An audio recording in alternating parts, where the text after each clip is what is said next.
All right, sorry to keep y'all waiting a few minutes. As you can see by my shirt, this is our Curing Kids Cancer Awareness Week game. Curing Kids Cancer was founded in 2005 with the mission to fund innovative research and treatments for pediatric cancer. Was founded by the Owen family, who I've had the blessing of getting to know since I became the head coach. Clay is a graduate of South Carolina. They lost their son Killian to childhood cancer back in 2003, and just have a heartbreaking story. But their First and Gold campaign dedicates college football teams dedicate a home game to the fight for childhood cancer, and that's us this week as well. They're doing amazing things. So the T-shirt and the wristband as well. This group has raised more than $1.2 million for the Prisma Children's Hospital here in Columbia. My wife Emily and I are very involved through our foundation with the Children's Hospital here in Columbia, and the outpatient Hematology and Oncology Clinic has been renamed the Gamecocks Curing Kids Cancer Clinic. So we're honored to be a part of that special group, and something that hope no family ever has to go through. So blessings to them, and certainly proud to call the Owen the family friends. So on to another week here for us. Before I move forward, certainly want to thank our fans that made the trip to Lexington. That was an awesome crowd of Garnet and Black, and we walked in the team meeting on Tuesday, and we showed our players a picture of the stadium at Kentucky, just so they understood what it looked like and where our tunnel was and locker room. And I made a point of showing right over here in this corner is where our fans will be. There'll be a huge sea of Garnet and Black that you'll see on Saturday, and there was. And the best part about it is they were there at the end, and it was like a home game there at the end for us. So proud to be their coach, and so appreciative for those guys making the trip up to Kentucky last weekend as well, and it was no surprise either. Excited about this week. Obviously, what an opportunity for us against a really talented, well-coached LSU team. Have a ton of respect for Brian Kelly and the success that he's had wherever he has been. My dad coached against him when he was at Cincinnati, and my dad was at Virginia Tech, and they coached against each other in the Orange Bowl. And I was on the opposite sidelines of him when I was at Georgia, and we played up at Notre Dame back in 2017, and Coach Kelly was the head coach at Notre Dame, and his teams have always been the same: tough, disciplined, physical, well-coached, and this group is no different. They're really good on special teams. They got a dynamic returner that was a problem last year at Mississippi State, and now he's a problem at LSU. Defensively, they got athleticism and speed. That's what jumps off the tape. Size up front. Everybody knows about Perkins. He's everywhere that we got to account for. A great football player, but they've got guys that can disrupt things at all three levels of the defense. Offensively, really impressed with Nussmeier, the quarterback. He does not look like a first-time starter. He looks very poised and confident. He can make all the throws. I know they've had some injuries at running back, but they have talented guys back there that complement each other well. Really good tight end in Taylor. Talented group of receivers that have size, or aren't as big but have great quickness and speed. So a multitude of skill sets at the receiver position, and then arguably the best offensive line in the country. The two tackles are unbelievable. We do a advanced scouting report each week on every opponent, and we rate every player on the opponent's team as we give them a grade, and the highest grade that you can give a player is elite/rare. And you might see that, I don't know, maybe once a year. Certainly those tackles have those grades from our standpoint. There's a reason they're going to be high draft picks, but like I told our players this morning, that's life in the SEC. So get used to it, fellas. There's going to be great players every single week that we face in this conference. And there's great players on our team now that opponents get to face every single week when they play us also. So I think it'll be a heck of a football game. I know it's going to be an amazing environment in Williams-Brice Stadium. We already had a bunch of recruits that wanted to come to this game before what happened in Kentucky and before game day announced they were coming. Now, I mean, we're having to turn people away. We got so many recruits that want to come to this game. So that'll be great. The environment with game day will be great. I would encourage everyone, please get here early. We know traffic will be wild, to say the least, with everybody coming in for game day and a 12 noon kickoff. So leave in plenty of time because we need pregame, we need game day, we need the pregame, the kickoff, 2001, all that. We don't need people filtering in because of traffic. So get up here early, start tailgating at 6 a.m., whatever you got to do. And so you're in here and you're ready to go because this place needs to be rocking on Saturday. This will be their quarterback's first true road start. He started a bowl game. He started a neutral site game that was basically a home game for LSU out in Vegas, and then he started a home game last week. So he's a mature young man. He's been in big environments like that, but first time as a starting quarterback, we need to make life really difficult for him, our fans, and confident they will. And what an opportunity to showcase Gamecock football, the University of South Carolina, the city of Columbia, the state of South Carolina with game day coming. It's a testament to our fans and this community that game day chose to come here. So like I told our players yesterday, this is going to be the first of many times that game day comes here for one of our football games.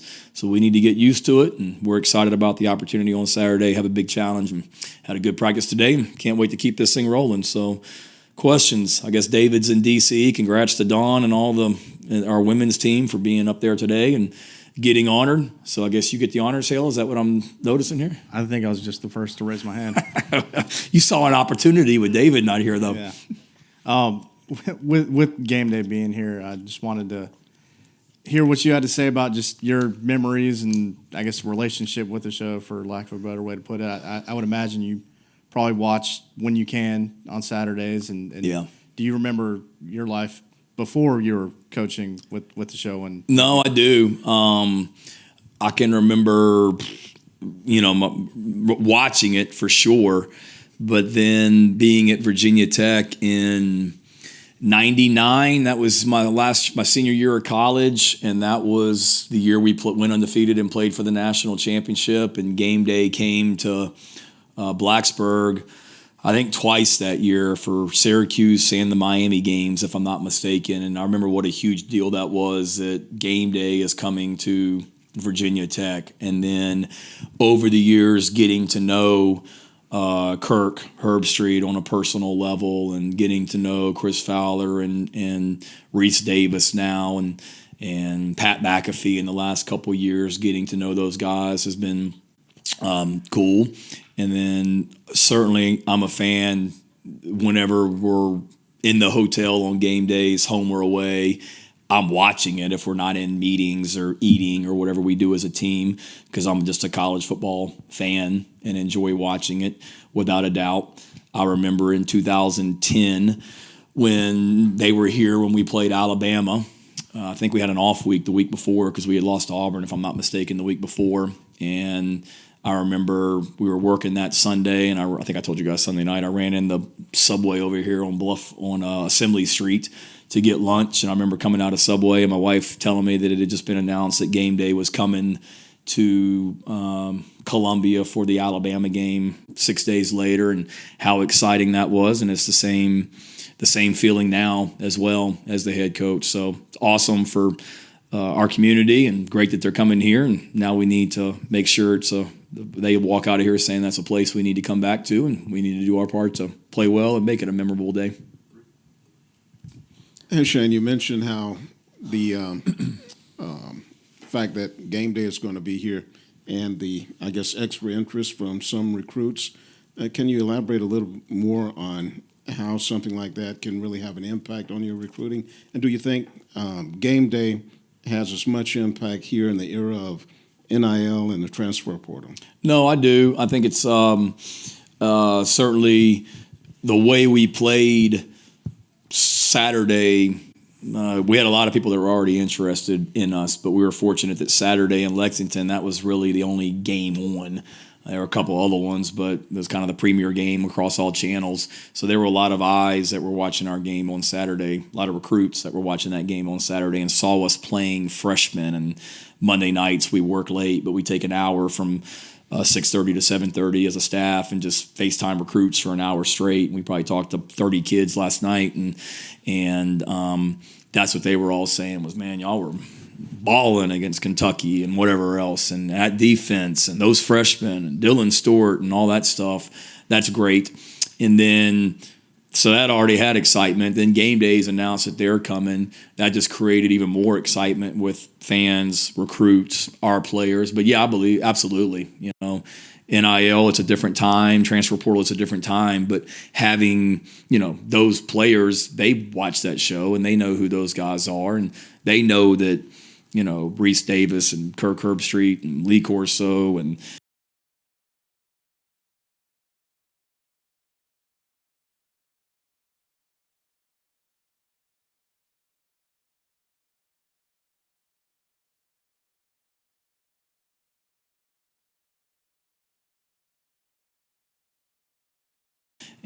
Nick Saban and Pat McAfee are going to be here this week. Desmond Howard are going to be here this week as well. So they know who those guys are.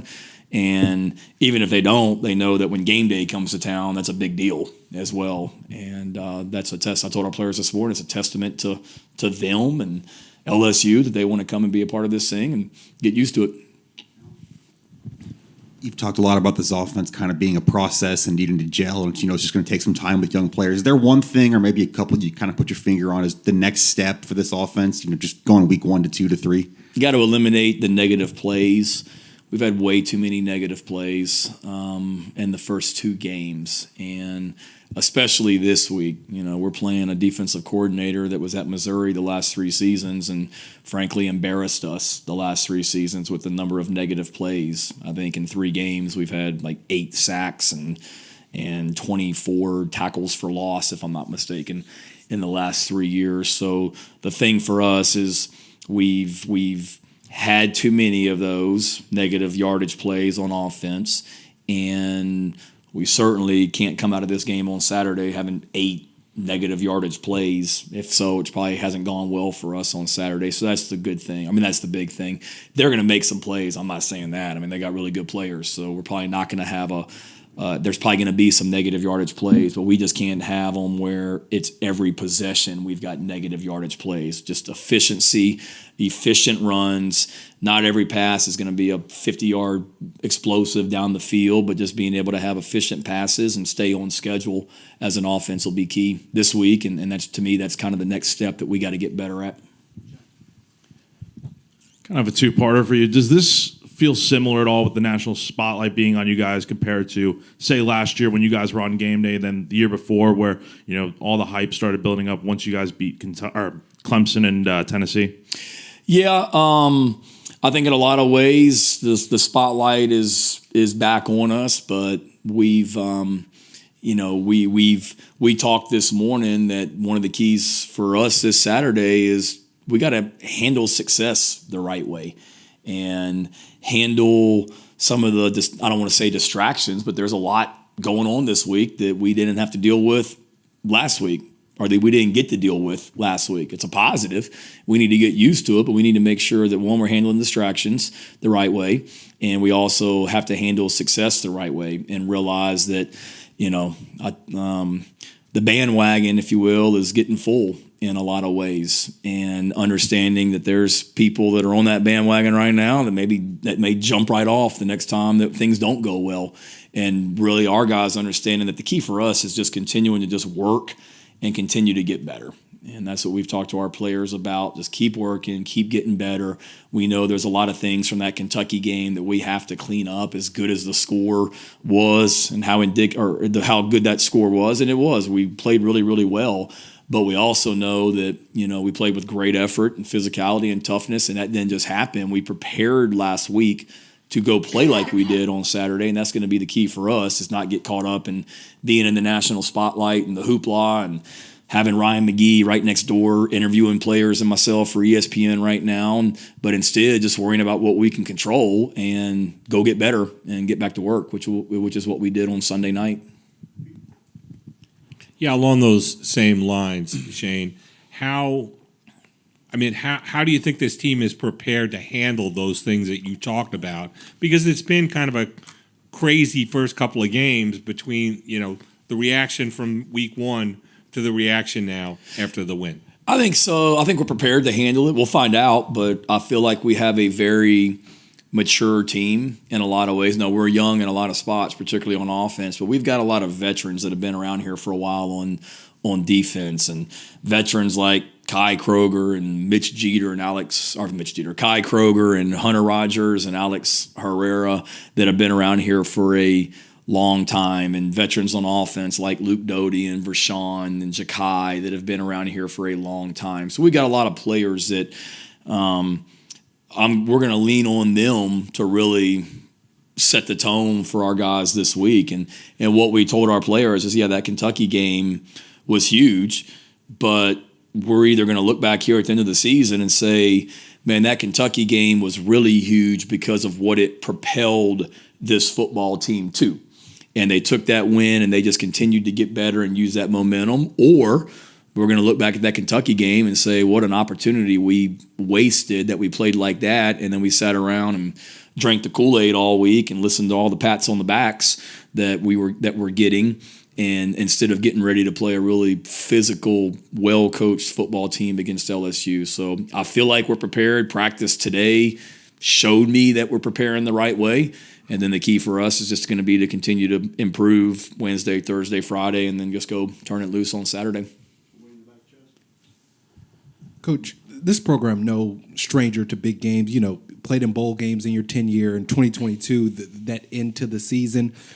How are some of the older guys speaking to some of the young guys like Dylan Stewart, et cetera, of what's to come? You kind of alluded to of what's to come and how to handle that pressure when the lights are the brightest. Yeah, I think just continue to get better and continue to work.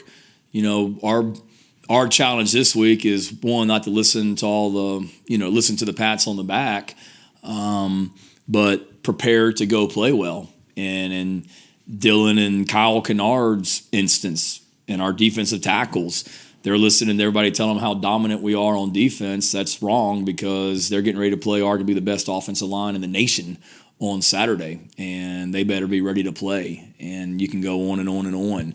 Mazio Bennett, young player, had a really good game on Saturday where he's getting ready to play a team on Saturday against LSU that they don't really try and disguise stuff. They're going to line up in your face and they're going to press you and they're going to play man coverage and say, beat us. So we need to be preparing to go do that. But I think we've got mature guys, like I said, older guys that have been around here. But one thing I like about this freshman class is particularly the ones that are playing, Josiah and Michael Smith and Mazio and Dylan, primarily, and a lot of freshmen that are playing, Fred Johnson. Those guys, they're very, steady and consistent and mature to be young guys also. So I think they'll be fine. LSU's defensive struggles last year pretty well documented, but I know it's a small sample size with just these last two games. What have you seen on tape that makes them different this year in these first two than they were last season when they struggled? Yeah, haven't watched, other than just personnel, haven't watched a ton of last year's. I've watched more 2023 Missouri defense than 2023 LSU defense, just because schematically we're going to see more Missouri. But certainly I watch it for personnel, because they got a lot of the same players. I think the thing that jumps off tape is just the effort they play with. They've brought in not just Coach Baker from Missouri, but brought in Texas's defensive line coach and brought in some other people, and those guys are playing with great effort. I mean, there's a play against Southern Cal where Southern Cal double teams one of the defensive tackles for LSU, takes him to the ground, but then the D tackle gets up and he's the guy that makes the tackle for like a 2-yard gain. I mean, it's just the effort they're playing with.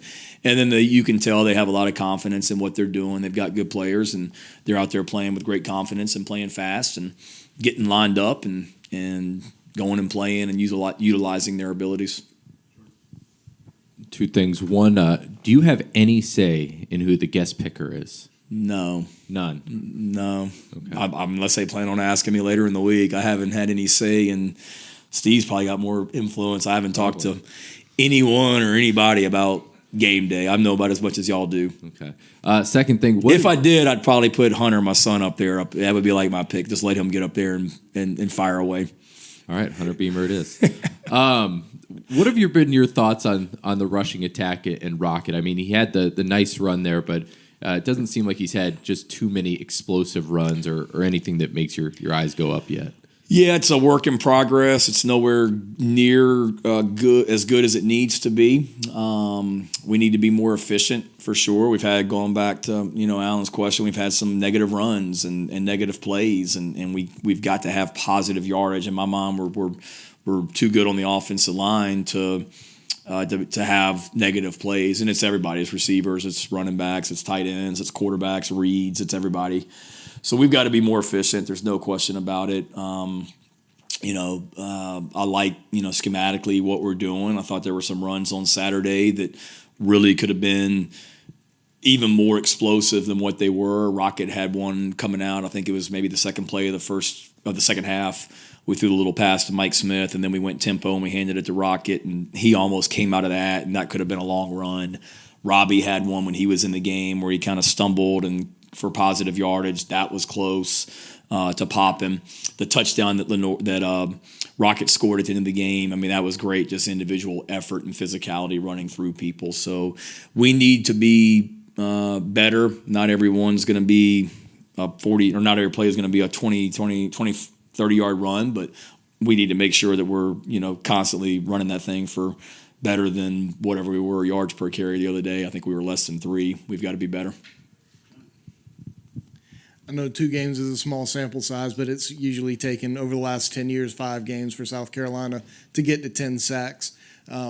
What do you make of how y'all have gotten there? Has it just been talent level, in increasing the talent level in that personnel, or is there something else? I think that's a lot of it. We were better in that room than what we were last year. We're a year older, and we've added some players, and the players that have returned are a year older, and that's been a huge part of it, obviously. But we knew that we needed, when you look back at last season, we didn't do a good enough job of generating pressure and creating our own negative plays and getting teams behind the chains. So we looked at some things, certainly schematically, about how to continue to generate pressure in the backfield on the quarterback, or to create negative runs. Schematically, we've done some things, but a lot of it is just new personnel, and they've come in and done a great job for sure, and need to continue to. It's 2 games. We got a lot of football left. Dylan and Kyle and the rest of our edge guys aren't going to sneak up on anybody. That's for sure. So we got to make sure that teams are going to continue to do things to try and take those guys away, and that's great, because I feel like we're better at the defensive tackle position and linebacker position and secondary position. We all saw us the other day. We brought Bakari on a pressure one time, and Jalen Kilgore and Kelvin Hunter are making some plays in the backfield on perimeter runs. So I like that group all together in general, and it's personnel, but some schematic tweaks too. In week 1, there was a lot of negative energy on social media and everything. It seems like when your team has a lot of negative energy, they play better. What are you telling your team to keep that hunger going into LSU? That the same people that are patting them on the back this week might be the same ones next week that are, ready to stop cheering for us or whatnot. And I know I said it after the game, and it's true. Like, I didn't mention one time last week about the line going into the Kentucky game, or what, people are saying about us. But, you got to be an idiot to think that some people were disappointed with the way that we played against Old Dominion. And for us last week, it was making sure our guys just understood we did some good things against Old Dominion, and the key is going to be, here's what we have to do this week, and we have to get better against Kentucky. And then this week, it's really the same thing. It's not worrying about what anybody's saying. We've talked about being able to do a great job of handling success this week, because last week it was different. It was, what the heck's wrong with y'all? Whereas this week, it's, man, y'all are the greatest. And I'm in here working the rest of the day and I'll be here till late tonight, but our players just left and now they're head of the class and Chipotle and wherever else they go in Columbia on Tuesdays. And they're hearing that. So making sure that they continue to focus on what's important. And the thing that we've said is we don't need to change. Like, we played really well against Kentucky last week because we prepared really well throughout the week. And I was extremely confident going into that game because of the way that we prepared. And that's going to be the key this week. We can't worry about who we're playing or who's set up outside of here in Gamecock Park. We need to prepare the same way. We don't need to do more and, oh my God, it's LSU and it's game day and all of a sudden change our routine. But we do need to continue to do what we do and make sure we take care of ourselves and have a great week of prep to go play on Saturday. Thank you. Just going back to comments you made a little while ago. So 2 games in, and how much one-on-one blocking are you seeing on your defensive ends from opponent offensive lines? And considering how good LSU's offensive line is, are you contemplating that they'll just say, hey, we can handle these guys ourselves? Or are you contemplating that they might bring some help to their offensive linemen? A little of both. Back to the first question, Kentucky was going to help their tackles some, and then they were going to leave those tackles alone at times. There's the clip I've seen when we showed it to the team the other day. I mean, there was one play where Kentucky tried to block Dylan Stewart with 3 different people, and he went through all 3 of them and made a play on the quarterback on a throwaway. So we're prepared for that. We knew that going into last week, and that's fine. There's other ways to generate pressure. We've got some pretty good defensive tackles too if they want to use 4 guys blocking our edges. That's great for Boogie and Tonka and TJ and those guys as well. And then as far as LSU, they do a good job, I think, of mixing things up, Phil. I mean, they use multiple tight end sets and they shift and motion and give you different looks, and they'll roll the pocket out a little bit to move the quarterback and get him on the edge. They'll keep tight ends and chip and then get out. And then certainly I'm sure they're going to feel extremely confident with their 2 offensive tackles of not giving them any help. If I'm not mistaken, the 66, the tackle, he's played 1,700 career snaps and he's given up 3 sacks. So, I'm not great at math. What is that? Almost once every 600 snaps he gives up a sack.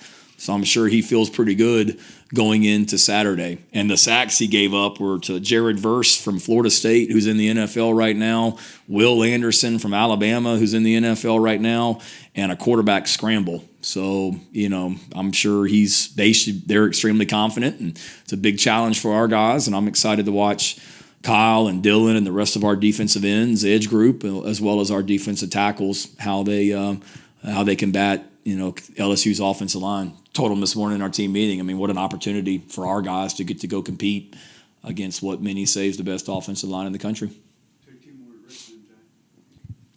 Lenore's told us that there were some things out on the field that slowed down for him from game 1 to game 2. When that happens with a guy, not just quarterbacks, can you see that on the practice field and just the way he approaches it? Yeah, I think so. I thought he had a better week of practice last week throwing the football than what he did the week before going into the Old Dominion game. So in my mind, last week in practice, things started to be, continue to get more and more comfortable for him. And certainly that carries over to the game. And then you would hope it would be the same thing in practice as well the following week, this week. Because, every week we have a specific game plan. The way that Kentucky plays defense is different than the way that LSU plays defense. But we also try not to have just brand new offenses every week as far as scheme goes. So a lot of the same plays. The play that we scored on with Mazio, the first touchdown, was literally the first play of the game against Old Dominion. We just went the other way. We rolled to the right, and Lenore's kept it. Saturday, we rolled to the left, and he threw it, but it's the same play, So I think as we continue to try and change how the play looks, formations and motions and things like that, but conceptually you're doing the same things. Like I said, every week is different. There's going to be new things that we do this week because it fits LSU better than it did Kentucky, but we try and keep the bulk of our offense the same week to week, run game and pass game. So there is a lot of carryover and continuity, and the more you do something, the more comfortable and confident you're going to get at it. kind of going off with Sellers there from watching the tape, it seemed like there were times where the pressure got to him and he got hit in the pocket, obviously on those 2 fumbles. Then there were times where he stepped up and made some good throws and had his eyes downfield. What did you see that stood out with how he handled that pressure in the pocket when it collapsed? I thought he did a good job. One, we need to protect it better because on a couple of those we should have been protected. And he didn't expect to get hit because we should have been protected, so we've got to protect it better. But I thought the play that he made on the play over on Kentucky's sideline to Mazio was a big-time play. And where we should have been protected, we got beat. And then there's a guy that he's not expecting to be there, is in his vision, and he has the athleticism to evade that guy. I love Spencer. I would tell Spencer this. Last year, that's probably a sack with Spencer.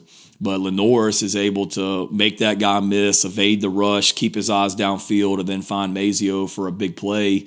I think that was 3rd down over there on their sideline as well. So I think he'll just get more and more comfortable with those things. But you showed what he can do, and it goes back to what Rick said, just the being comfortable, being confident in what we're doing, where he knows where his answers are. He knows where to go with the ball, and I thought he did a much better job Saturday of just kind of relaxing and just going and making plays and just go play ball. And that's what he'll need to do Saturday for sure.